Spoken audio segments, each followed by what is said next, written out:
Thank you very much for giving me this opportunity to give that talk. I'm talking about selective wavefront-guided ablation after trifocal IOL implantation. I have no financial disclosures, and we just heard a lot about good results about after trifocal IOL implantation, so I also want to show some bad results. Here we do see, you have a patient complaining about phantom pictures after trifocal IOL implantation. And the reason, if we have a look at wavefront analysis, is clear.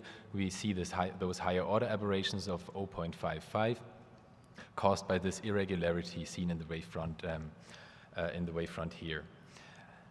This wavefront analysis was performed with the new pyramid sensor, allowing an order of magnitude higher resolution, which is depicted in the refractive or in the diffractive rings here, as well as here.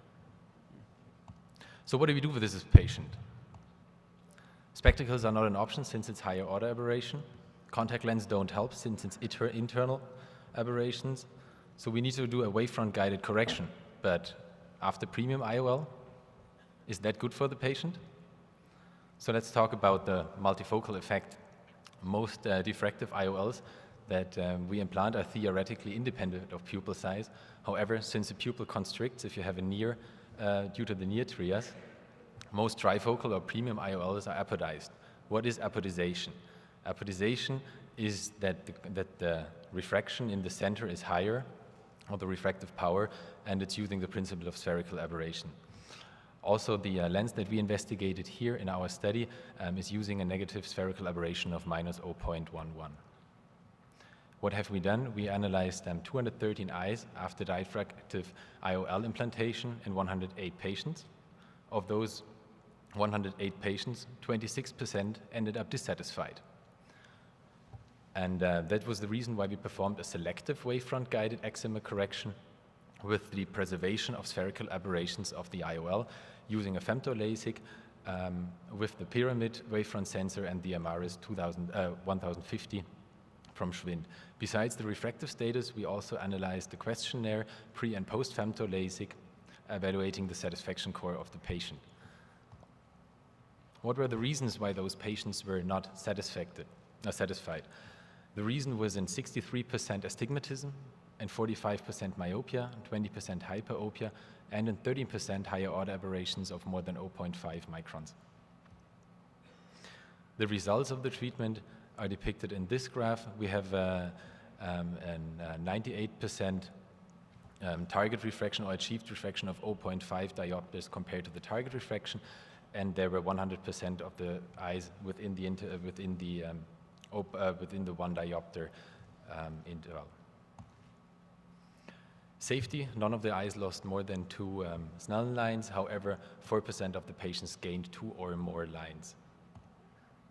The satisfaction score in those patients increased from 2.1 out of 4 preoperative to 3.6 postoperatively, and from those 42 patients, 38 patients would choose the procedure again. So trifocal IOL and femtoLASIK, indicating a successful procedure. So coming back to that patient from the beginning that I showed you, this would have been the result after a wavefront-guided correction. You can see here that all aberrations were corrected. We see a perfectly a wavefront, and however, also the intended IOL aberrations, the spherical aberrations, would have been corrected, and the problem of the higher order aberrations would have been solved, but maybe the patient would have been unhappy due to the reduced near vision now. So a selective treatment is actually required, and the selective treatment is shown here. We spared the spherical aberration. Here we created the higher refractive power in the center, that wider trail ratio here, and that patient was happy afterwards. So in conclusion, we can say that pyramid wavefront sensor allows a substantially improved wavefront resolution after multifocal premium IOL implantation.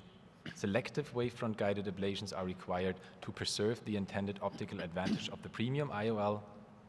About 15% of the unsatisfied trifocal IOL patients suffer from higher order aberrations, which can only be corrected by a wavefront-guided treatment. Selective wavefront-guided ablation is safe and has a solid outcome. And the last thing is that the patient satisfaction after after trifocal IOL implantation and selective wavefront guided LASIK increased substantially. Thank you very much. Thank you. Teo, one quick point. I've heard you give this talk before. I think it's intuitive in some ways, but could you speak just for a moment about why topography guided would not be a good answer for these? Okay. Well, that is, as soon as you have an internal correction, you cannot correct this with a topography guided treatment. That's also the reason why contact lenses, rigid contact lenses, don't help in those patients. And you need to offer them something. And this is selective wavefront guided treatment. Yeah, and I think if you take a few seconds to think about it, it makes perfect sense, but very frequently we jump to aberrations need a topography guided approach. So that's very, very eloquent approach to these eyes. Thank you very much. Thank you.